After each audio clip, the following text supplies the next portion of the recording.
Boa noite a todos. Antes da exposição doutrinária de hoje, eu gostaria de ler duas mensagens do livro Convite de Sheila, pelo Espírito Sheila. São mensagens para reflexão, tá? Antes da exposição doutrinária. Com Deus. Em todo o universo, graça à bondade divina que jamais abandona seus filhos. Se o homem cultiva a ignorância, Deus reflete a sabedoria. Se o homem debate-se nas próprias sombras, Deus projeta luz. Se o homem vitaliza o ódio, Deus oferece amor. Se o homem estabelece conflitos, Deus convida a paz. Em todos os lances da vida, coloca-te sob o amparo divino, cultivando a prece e agindo no bem. É possível que, em meio à marcha evolutiva, enfrentes obstáculos e dificuldades. Com Deus, porém, alcançarás o porto de paz, concretizando a tua vitória espiritual.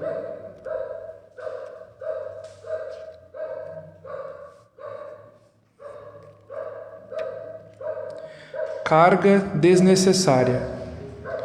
Reclamas dos problemas que te pesam nos ombros, para, um pouco, porém, e meditas no quanto disso tudo constituirá uma carga desnecessária, agravando as tuas dores.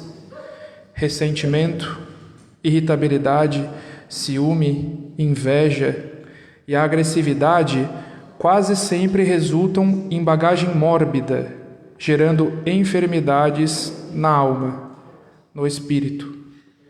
Aquele que caminha olhando apenas para o chão, quase sempre não enxergará mais do que pedra e lama. Aprende, portanto, a erguer teu olhar para o alto e a ajustares o foco de tua visão interior aos níveis da compreensão e da tolerância, a fim de que teus passos se tornem menos dolorosos e tua jornada mais leve. Uma boa palestra a todos. Fique com Deus.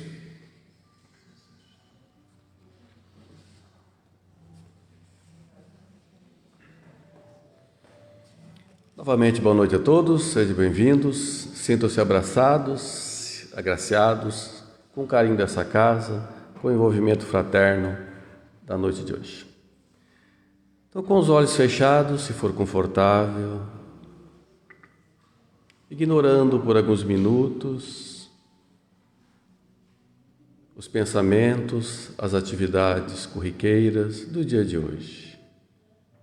Voltar o coração e sentimentos, a vontades e desejos, somente para esse encontro, para essa reunião, planejada, organizada, por amigos espirituais que aqui estiveram bem antes de nós, preparando o ambiente, criando uma atmosfera favorável, salutar, para que possamos respirar e nos encher dessa luz, preparado pelo alto e sob a direção do nosso querido irmão maior, Mestre Jesus.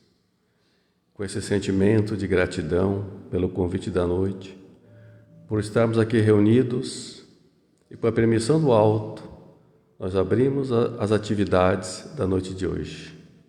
Que assim seja.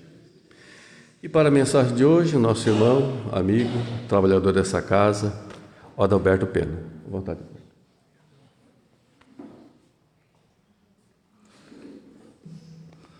Boa noite, irmãos e irmãs, encarnados e desencarnados. Sejam todos muito bem-vindos, que a paz do Cristo permeie os nossos corações e que os bons espíritos nos auxiliem a passar a mensagem que hoje preparamos.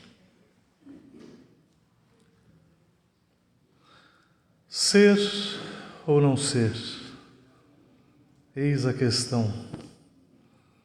Essa é uma frase bastante conhecida dita por Hamlet, personagem de Shakespeare, em peça homônima, na qual ele discutia e refletia sobre a crise existencial pelo qual ele passava no momento. Crise existencial que o levava a questionar a vida e a morte, suscitando inclusive a possibilidade de tirar a própria vida, cometendo suicídio, portanto.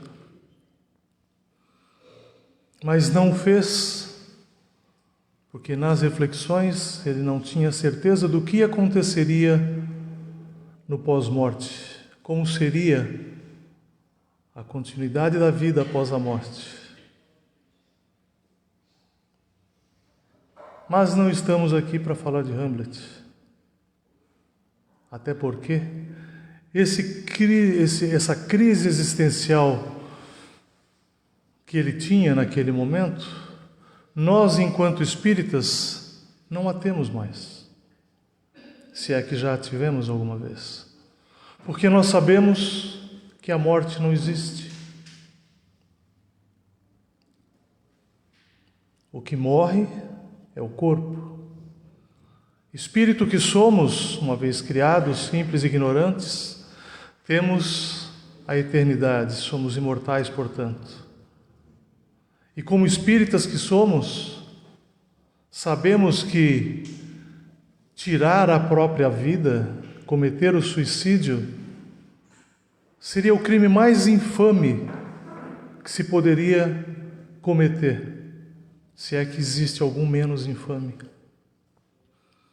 Então nós sabemos que a vida não termina com a morte. Ela é uma continuidade. Então não se resolve os problemas da vida tirando a própria vida. Aliás, as vicissitudes da vida são misericórdias divinas e que nós as temos para nos dar a oportunidade de progredirmos. E se nós estamos passando pelas dificuldades, ou por dificuldades, até pela lei do retorno, a lei de causa e efeito, sabemos que ela foi ou é causada pela nossa própria imprudência. Apenas estamos diante de provas com algumas oportunidades de fazermos diferente, de resgatarmos aquilo que outrora não fizemos tão bem assim. No entanto, passado por essa reflexão, por essa questão importante, nós temos e vivemos algumas outras questões importantes. Até porque vivemos num mundo material. Então, são várias as situações pelas quais passamos. E trago aqui uma outra questão para a nossa reflexão, que seria servir ou sermos servidos. Diante da materialidade, muitas das vezes a gente é conduzido para uma situação ou outra. E será que nós estamos aqui, será que nós viemos nessa encarnação para servirmos ou para sermos servidos? Porque fala sério, é bom ser servido, né? É gostoso, é bom demais, né? Acordar de manhã, aquela mesa posta. Se for homem, então brincadeira, né? Já acorda com a mesa do café posta, chega em casa à noite, aquele jantarzinho, uma sopinha quentinha com esse frio. Quem é que não gosta disso? É muito bom, né, ter alguém para preparar as coisas para a gente.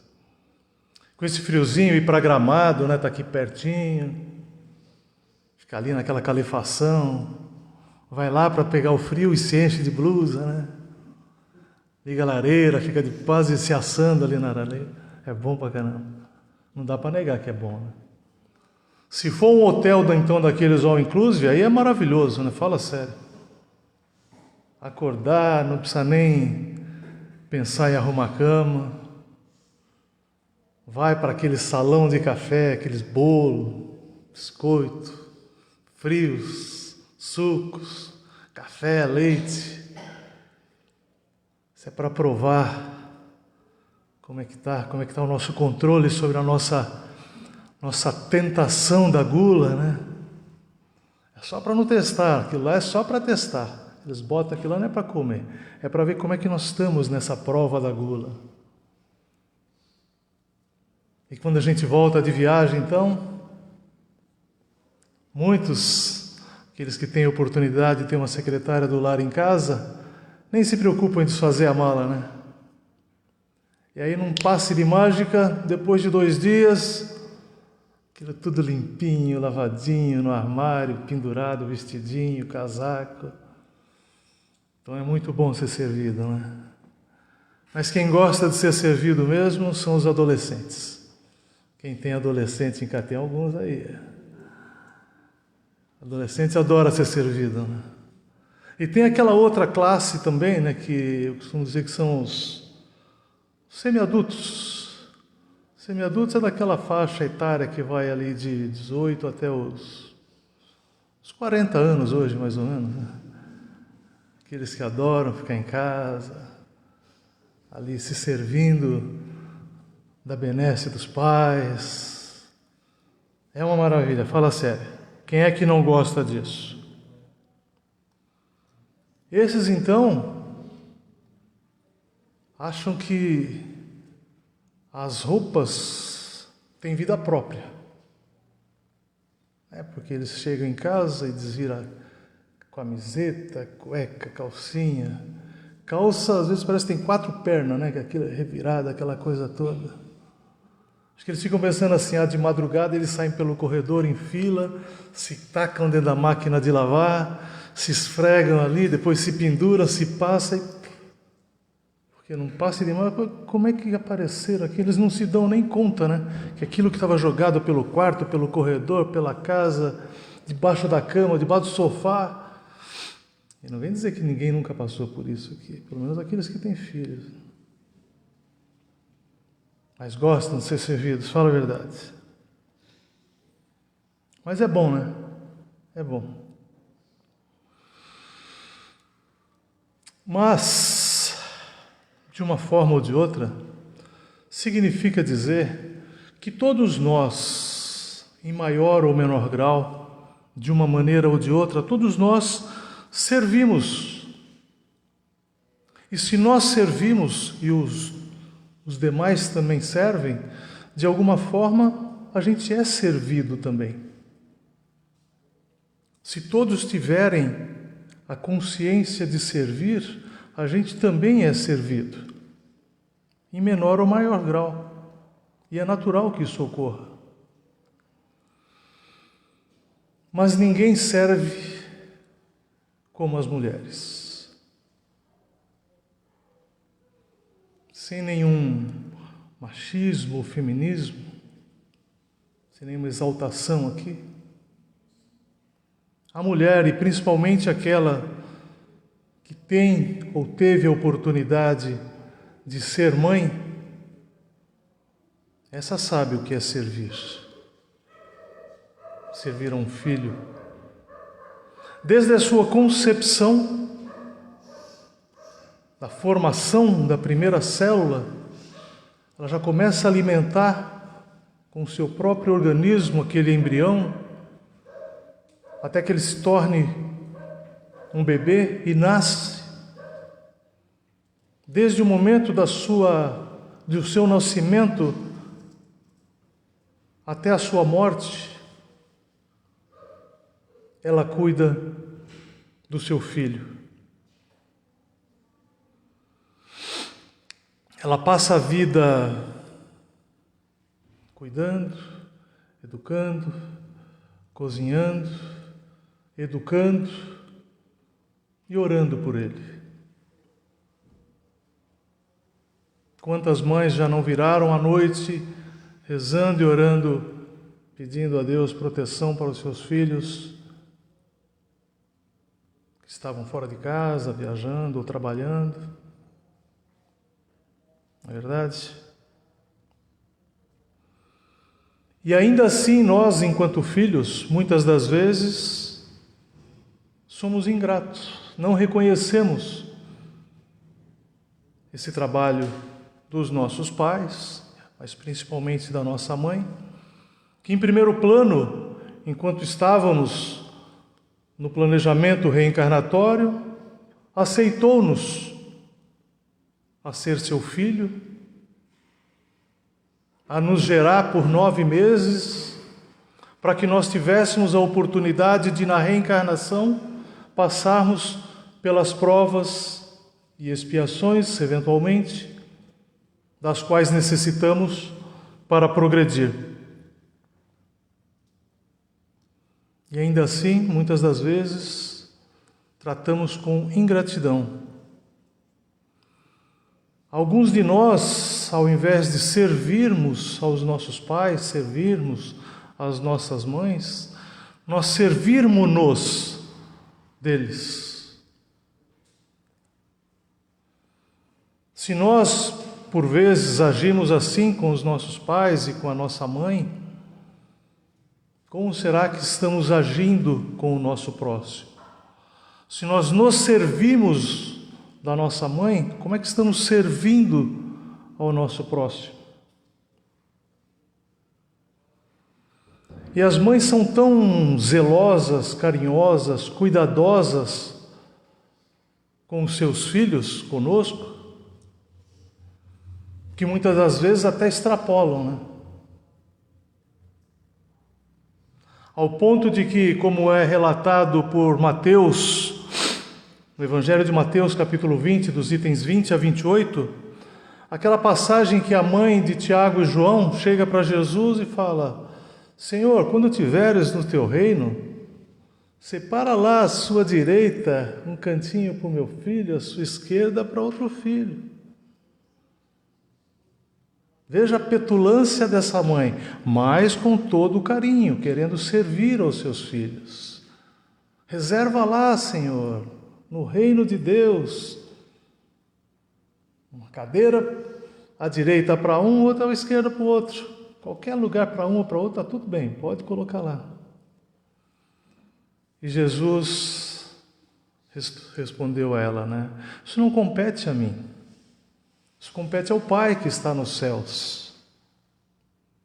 De acordo com o merecimento daqueles que estiverem aqui, de acordo com o que eles estiverem fazendo, é que vão ficar à direita ou à esquerda ou vão herdar o reino dos céus. Não é da minha competência fazer isso.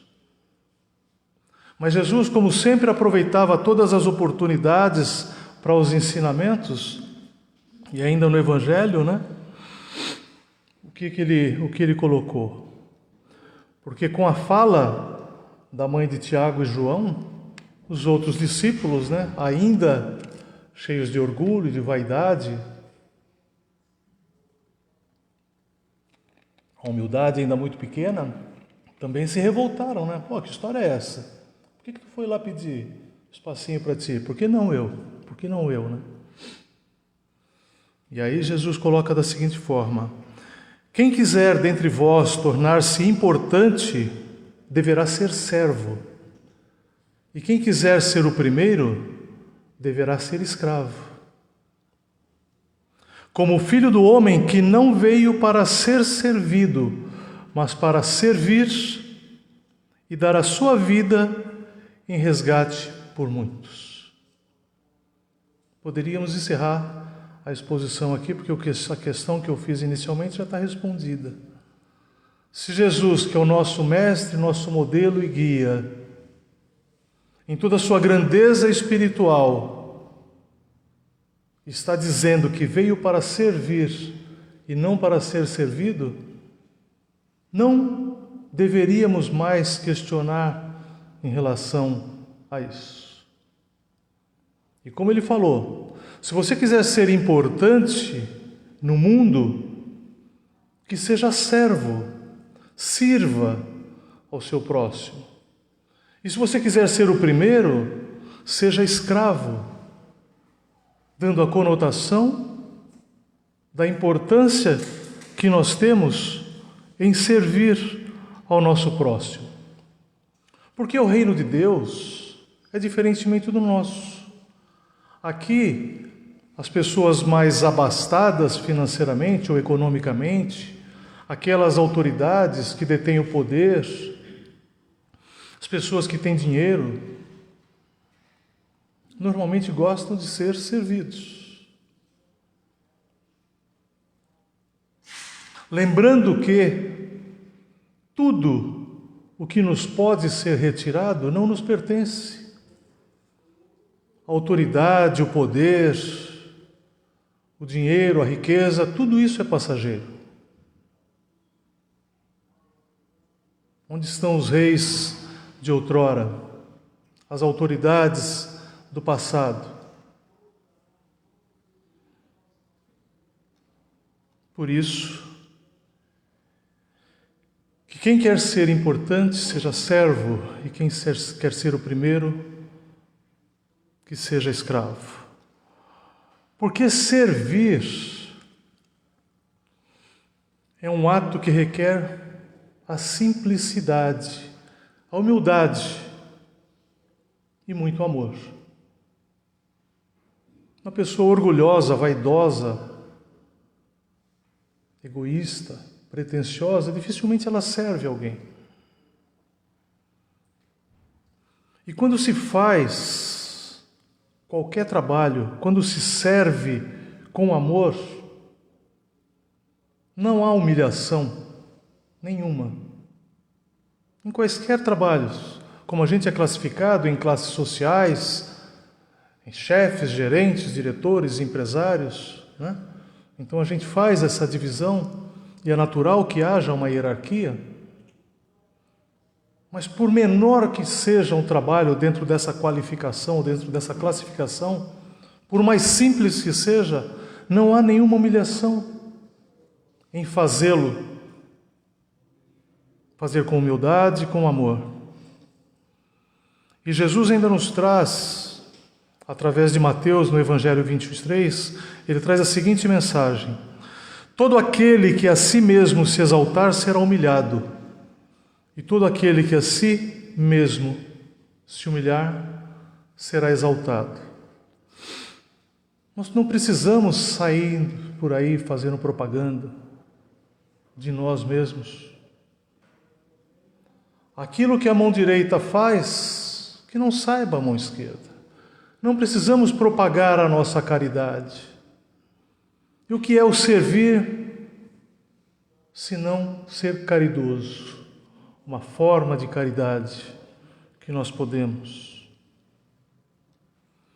Porque os critérios de grandeza ou de grandiosidade no reino de Deus é muito diferente do nosso. Lembremos do óbolo da viúva versus a riqueza dos outros que faziam a doação, a simplicidade, a passagem, a parábola do rico e Lázaro e tantas outras. Quem é que de fato está servindo? E Jesus, o único Espírito puro que de fato encarnou no planeta Terra, ele passou a vida dele servindo, ou pelo menos a vida adulta, ou aquela que nós conhecemos como Boa Nova, com o seu Evangelho. O exemplo dele foi de pura simplicidade, humildade e caridade. E como último ato, antes da ocorrência da crucificação, o que ele fez? Lavou os pés dos discípulos. Lavou os pés dos discípulos. Lavar os pés naquela época, antes que se sentassem à mesa para uma refeição, era natural, era comum de se fazer. Até porque o pessoal vinha com aqueles pés lameados, não tinha nem paver, nem calçamento nas ruas, um pé cheio de sujeira, fica de pé cruzado, pé sujo, então o pessoal tinha hábito para lavar os pés. E essa tarefa era relegada àquele serviçal que era o menos importante da casa. Esse fazia o trabalho de lavar os pés daqueles que eram convidados para a mesa. Mas Jesus fez esse trabalho com os discípulos, mostrando a sua humildade. E depois de fazer a lavação dos pés dos seus discípulos, conforme está em João, capítulo 13, de 13 a 15, ele deixou ainda a seguinte mensagem: vocês me chamam mestre e senhor, e com razão, pois eu o sou. Pois bem, se eu, sendo senhor e mestre de vocês, lavei os seus pés, vocês também devem lavar os pés uns dos outros. Eu dei o exemplo para que vocês façam como lhes fiz. Então Jesus, na sua grandiosidade espiritual, mostrou a sua simplicidade e humildade em lavar os pés dos seus discípulos, dos seus alunos. Óbvio que ele não quis deixar como exemplo que ao final da reunião cada um pegue uma bacia de água ali fora e lavemos os pés uns dos outros. Como toda a sua vida, ele nos ensinou através de parábolas, e essa tinha mais um ensinamento, demonstrando ali que ninguém é melhor do que ninguém nesta e em outras vidas. Cada um de nós está aqui com o seu talento para servir a outrem, e através do seu instrumento físico, que é o seu corpo, poder passar pelas provas pelas quais necessita passar, ou expiações pelas quais está obrigado a passar. Lavar os pés, então, significa um grande ato de humildade, que todos nós podemos e devemos fazer isso. Inclusive para a nossa secretária do lar, que está ali para nos servir, por que não servi-la também? Ela está ali, ela recebe por isso, e é verdade. Mas Jesus nos deixou um ensinamento, que nós devemos amar ao próximo como a nós mesmos, que significa que nós devemos servir ao nosso próximo e não servirmos-nos do nosso próximo. Então ame o teu próximo como a ti mesmo, e a Deus sobre todas as coisas. Então sirvamos ao nosso próximo assim como ele nos serve também, inclusive quem está sendo remunerado para nos servir. Garçom, em qualquer âmbito que nós estejamos. Claro que todo serviço pode, e alguns devem ser remunerados. Muitos profissionais na sala, muitos médicos, muitos advogados, as pessoas estudam, mas mesmo uma secretária do lar, um pedreiro, então todos merecem e precisam ser remunerados, porque nós vivemos num mundo de materialidade, onde o dinheiro é a moeda de troca pelo que eu faço versus eu preciso ser recompensado por aquilo, e é natural que isso ocorra. Mas existem várias formas também de servirmos sem nenhuma recompensa material propriamente dita. E muitas das vezes isso tem um peso muito maior do que o serviço remunerado. Quando chegamos aqui nessa sala, por exemplo, no centro de orações, ninguém se preocupa se se as cadeiras estarão arrumadas, se o centro vai estar limpo ou não, quem limpou.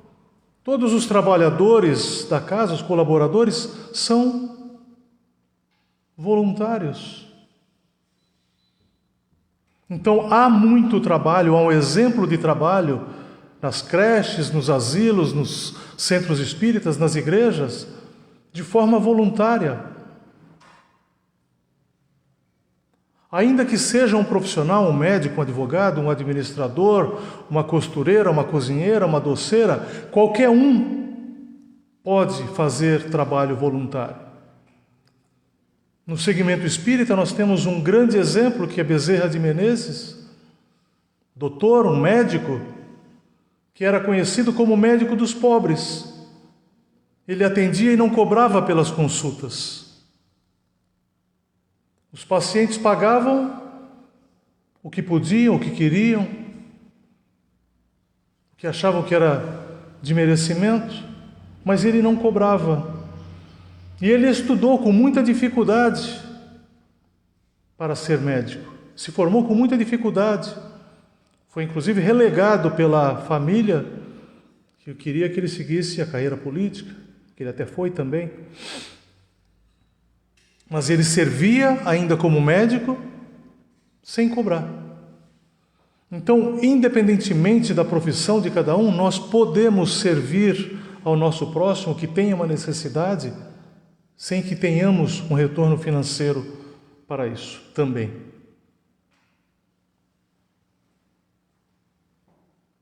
Ele, quando chegou no mundo espiritual, no seu desencarne, ele foi recebido por milhares de almas. Ele estranhando quando, já depois de passado o processo, quando ele acordou, se recobrou no mundo espiritual, eles estavam aplaudindo, gritando, e ele não entendia o que estava acontecendo. Isso é um relato. Ele perguntou: o que está acontecendo? Ele foi esclarecido que eram as milhares de almas que ele tinha atendido, ou que ele tinha atendido diretamente, ou que algum dos seus parentes, amigos, alguém que eles amassem, tivesse sido atendido. Então, o que é que tem mais peso? O tesouro que eu estou ajuntando na terra, ou o tesouro que eu estou juntando no céu?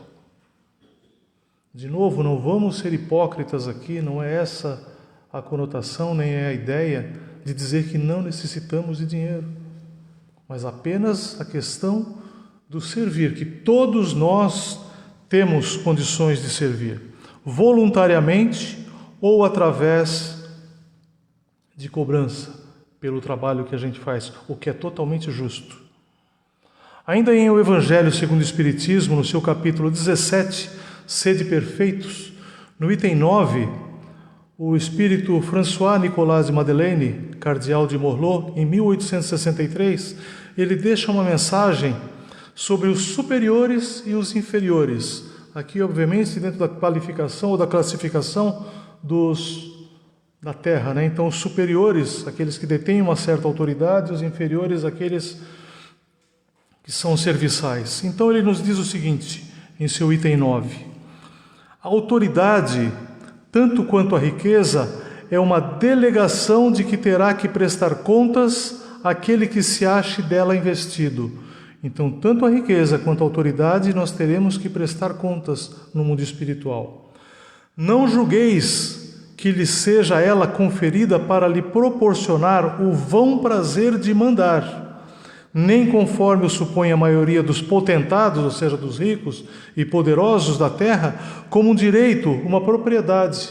Ou seja, a autoridade, a riqueza, isso não é de domínio eterno, isso é passageiro. Deus confere a autoridade a título de missão ou de prova, quando o entende, e a retira quando lhe julga conveniente. O mau uso do dinheiro, da autoridade, do poder, e vemos muito isso nos meios da política, invariavelmente isso transita com muita rapidez. Mesmo nos meios privados, empresários, meios empresariais, a riqueza não é um direito adquirido para a vida toda, como aquele fazendeiro lá que achou que podia ter a riqueza por toda a vida. Quem quer que seja depositário da autoridade, que responderá pela boa ou má diretriz que dê aos seus subordinados, e que sobre ele recairão as faltas que estes cometem. Ou seja, quem detém a autoridade, ainda que ele não utilize ela para fazer o mal ou o bem diretamente, que utilize através de outros, ele responderá por isso. Mesmo aquela autoridade que convocou alguém para fazer algo indigno e em desacordo com as leis morais, ele será chamado à responsabilidade, tal qual ocorrerá no caso de fazer o bem. De um mesmo modo, colherá os frutos da solicitude que empregar para os que conduzir ao bem. Como acabei de falar, tanto aqueles que se utilizam do seu poder, do seu dinheiro, para fazer o mal, diretamente ou indiretamente, responderá tanto pelo mal que faz, direto ou indiretamente, ou pelo bem que faz, direta ou indiretamente.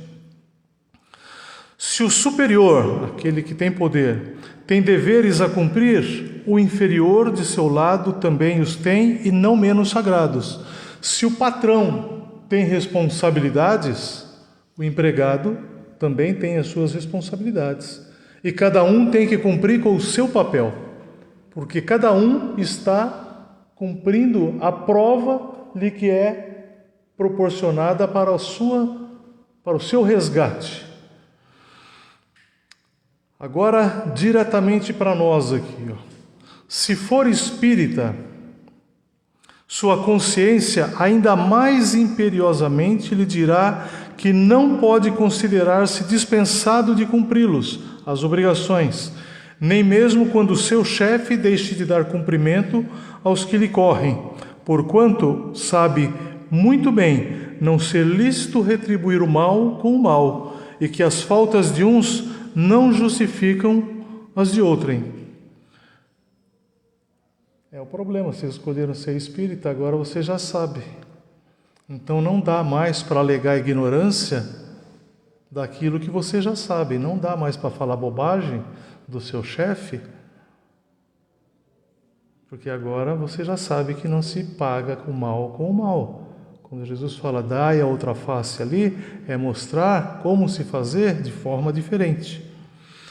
E ele continua, se a sua posição lhe acarreta sofrimentos, reconhecerá que, sem dúvida, os mereceu.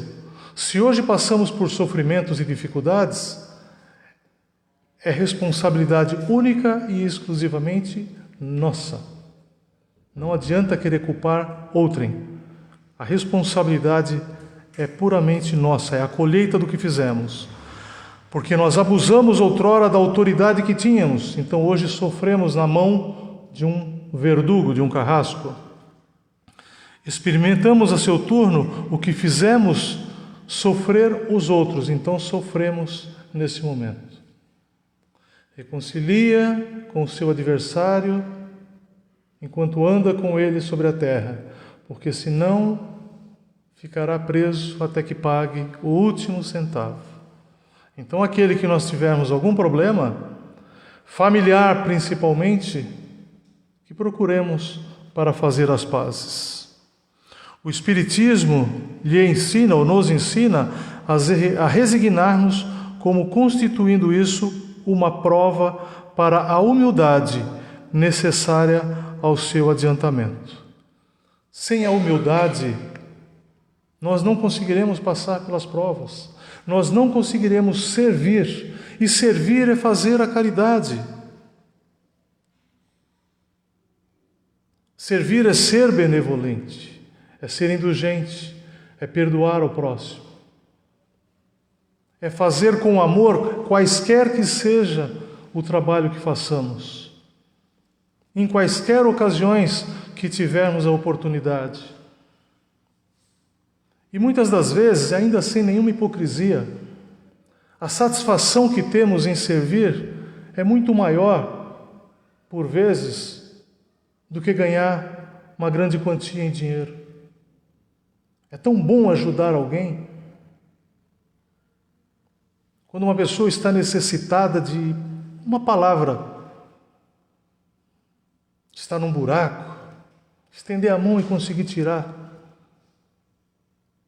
Fazer com que aquela pessoa saia daquela escuridão que ela se encontra. Levar um pouco de luz para aquela pessoa. Fazer o bem de tantas formas. E aí eu falo por mim. É muito melhor, muitas das vezes, do que ganhar um grande valor em dinheiro. Pela lei do trabalho, cada um serve em diferentes tarefas, desde as mais humildes até as mais significantes. O trabalho sublime é o serviço que constrói, produz bons frutos, cura e abre caminho.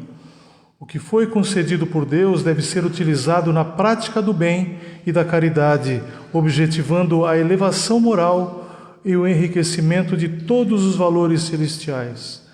É imprescindível que cada um se movimente na parte que lhe toca. Cada um de nós, em maior ou menor grau, temos um talento. Cada um de nós é bom em alguma coisa, nem que seja simplesmente em sorrir. Um trabalho de varrição é maravilhoso. Muitas das vezes a gente fala, bom, se a gente for pensar assim, qual é o menor cargo de uma empresa, né? A gente fala, é da faxineira, da copeira lá. Experimenta um dia, 2 dias, 3 dias, ficar sem a faxineira no trabalho. A mulher do cafezinho. E às vezes passa o diretor 3, 4, 5 dias sem estar na empresa. Quem é que faz mais falta no dia a dia? Apenas para reflexão, todos nós somos importantes, cada um no seu quadrado, cada um com o seu talento, empregando o seu talento de acordo com a destinação, com as suas provas que lhes são cabidas.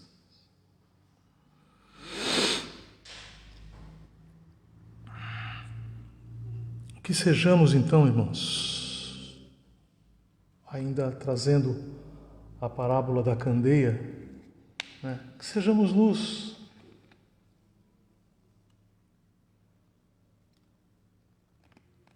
Na vida dos nossos irmãos, dos nossos parentes, nós homens, procuremos servir um pouco as esposas, os filhos. Experimenta fazer um cafezinho de manhã de vez em quando, nem que seja só no sábado, levar um buquezinho de flor, fazer um agrado, cuidar dos pais, no trabalho, dos colegas de trabalho, dos invisíveis, né, que são o porteiro, às vezes uma recepcionista, um zelador do prédio. Que possamos dar mais importância às pessoas de verdade. Porque se nós quisermos ser importantes para Deus, nós precisamos ser servos. E se nós quisermos ser os primeiros, nós temos que ser escravos.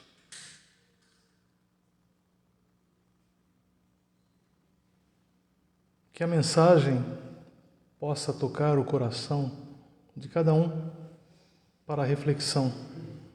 Que não tenhamos a dúvida de Hamlet de ser ou não ser, que nós somos filhos amados de Deus, espíritos imortais, eternos, mas que não tenhamos nenhuma dúvida se nós estamos aqui para sermos servidos ou para servir. Que Jesus nos abençoe a todos. Uma boa noite.